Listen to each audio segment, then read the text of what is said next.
Dengan berlalunya waktu, sebagian orang awam Yahudi terheran-heran dengan kisah Uzair. Bagaimana mungkin ia dihidupkan setelah wafat selama 100 tahun, dan bagaimana bisa dia menghafal seluruh isi Taurat, tanpa salah sedikit pun? Nabi Musa pun tidak punya kemampuan seperti Uzair. Nabi Musa cuma diberi Taurat yang sudah tertulis dalam kitab, dan mengajarinya.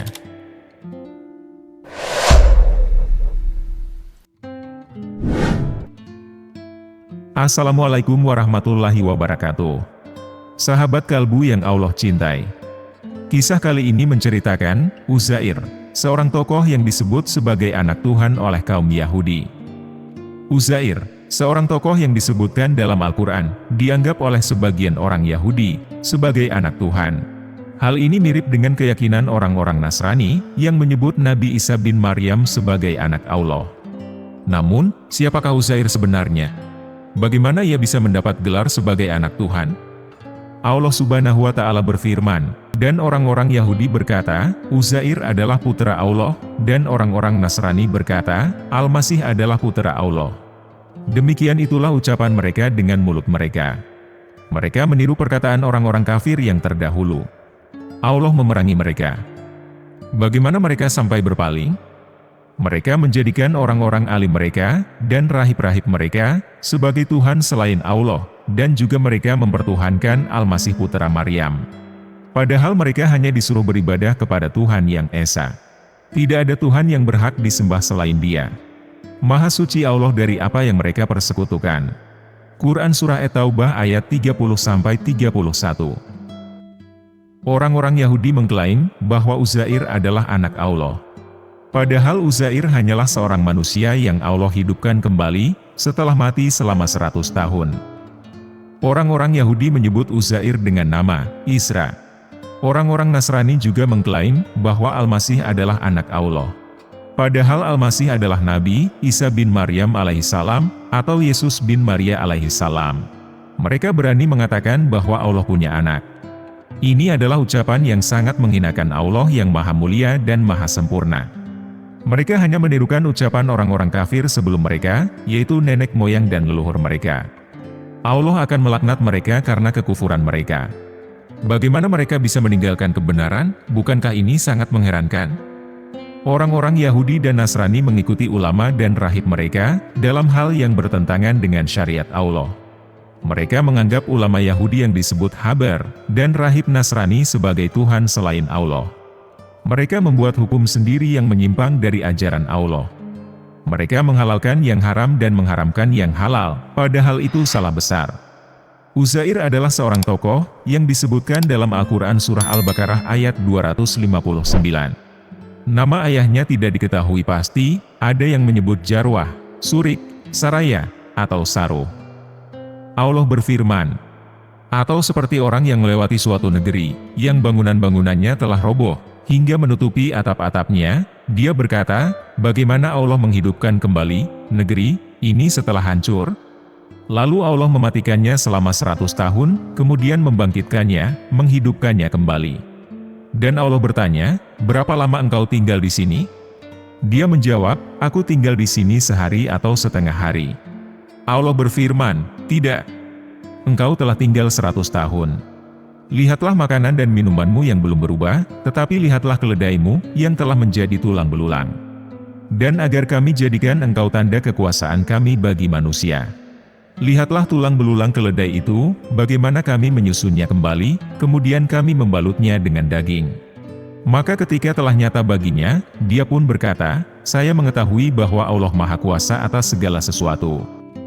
Ibnu Katsir menafsirkan, ulama memiliki berbagai pandangan tentang ayat tersebut. Ada yang berpendapat, orang itu adalah Uzair, seorang nabi yang diutus Allah kepada Bani Israel. Ada juga yang menganggap, sosok tersebut adalah Khidir, seorang hamba Allah yang diberi ilmu dan hikmah. Ada pula yang menduga, dialah Amiyah bin Halqiyah, seorang nabi yang hidup pada zaman Babilonia. Namun, Ibnu Katsir menyatakan, pendapat yang paling terkenal adalah Uzair. Ia adalah seorang nabi yang hidup di antara zaman Nabi Daud dan Nabi Sulaiman, serta Nabi Zakaria dan Nabi Yahya. Ketika itu, di antara Bani Israel, tidak ada yang menguasai Taurat. Allah lalu memberi ilham kepada Uzair untuk menghafal Taurat dan mengajarkannya pada Bani Israel. Uzair adalah seorang Alawin, salah satu suku Bani Israel. Orang-orang Yahudi mengenalnya dengan nama Isra. Sedangkan orang-orang Yahudi Madinah memanggilnya dengan Uzair, sebagai bentuk kasih sayang atau penyesuaian dengan bahasa Arab. Ibnu Abbas radhiyallahu anhuma berkata, "Saya tidak yakin, apakah dia seorang nabi atau bukan." Uzair memiliki kelebihan yang luar biasa, yang tak bisa dimiliki oleh orang saleh biasa. Dan ada berita yang terkenal dari Nabi Muhammad, yang menyatakan bahwa Bani Israel selalu di bawah pimpinan seorang nabi di setiap zaman. Jika seorang nabi wafat, maka akan ada nabi pengganti.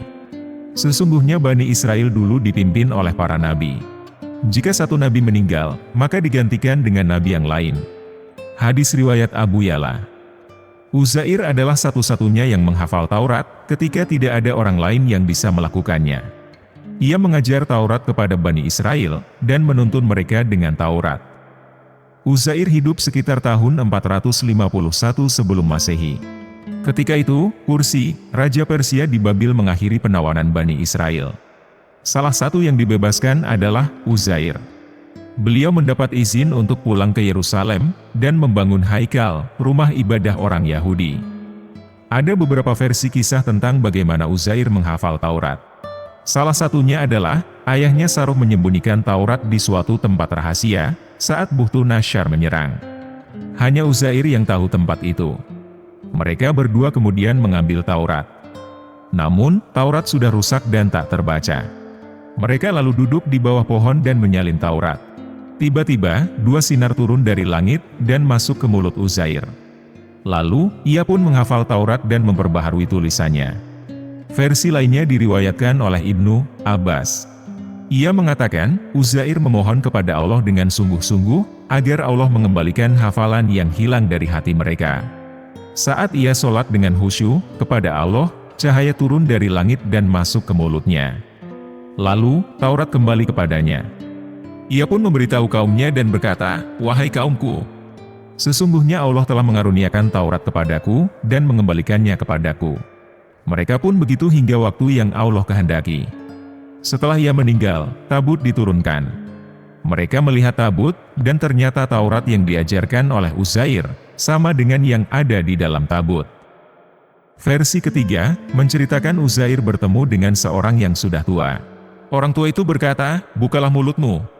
Lalu ia melempar sesuatu seperti batu ke mulut Uzair sebanyak 3 kali. Tafsir Ibni Katsir menyebutkan, Uzair pulang ke kaumnya, dan menjadi orang yang paling tahu tentang Taurat. Uzair lalu menulis Taurat dengan tangannya. Saat Bani Israel dan ulama mereka kembali dari perang, mereka mendengar tentang Uzair.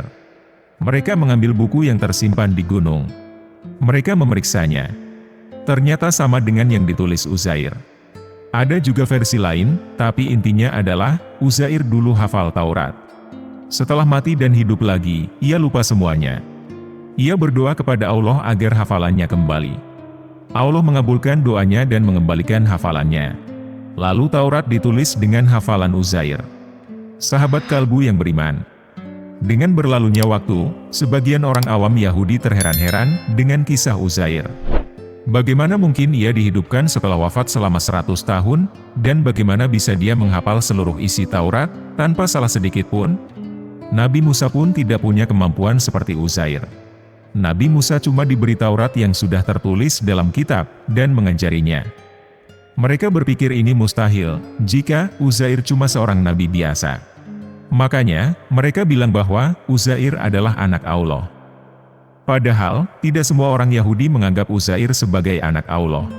Hanya sebagian kelompok Yahudi yang berpendapat begitu. Tapi, ayat ini menyebut mereka seakan-akan ini adalah akidah Yahudi. Allah Ta'ala memutlakan mereka dalam ayat ini, karena kelompok yang tidak mengatakan bahwa Uzair adalah anak Allah, diam saja dan tidak mengingkari hal tersebut. Dan itulah kisah dari Uzair, seorang tokoh yang disebut anak Tuhan oleh kaum Yahudi. Semoga kita bisa mengambil hikmahnya, dan bisa meningkatkan keimanan kita. Wallahu a'lam bishawab.